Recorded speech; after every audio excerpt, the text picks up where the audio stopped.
خوش آمدی بخیر بلیون. سلامت باشی. نام تا بگو. نام طارق است. طارق، جرأت یا حقیقت؟ جرأت.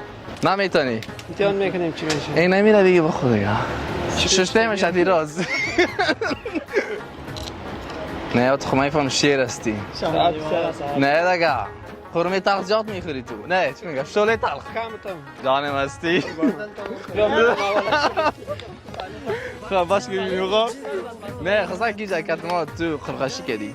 چرا قراره چی؟ خواهی نخوردی ایدی. حالی اگه آمادگی باید بگیری. نه شیرین ولی خاطر کنیم با. پیام تا دوستای عزیز که این ویدیو رو میبینن میتونی واسه. رایت باشه وطندارا. دیگه خوشحال باشه. ما بیکم که موقع بگی خیلی. نام تا نگفتیم آقا. من آرون هستم. آرون؟ بله. چرا جدی هستی؟ من گوش داشتم حرفای شما رو ببخشید. والا پیام ما یک سال آرامی میخوایم به خود ما به وطن ما به کلاگی دیگه کارم چیزی گفتم. سال زندگی کنی. 100%.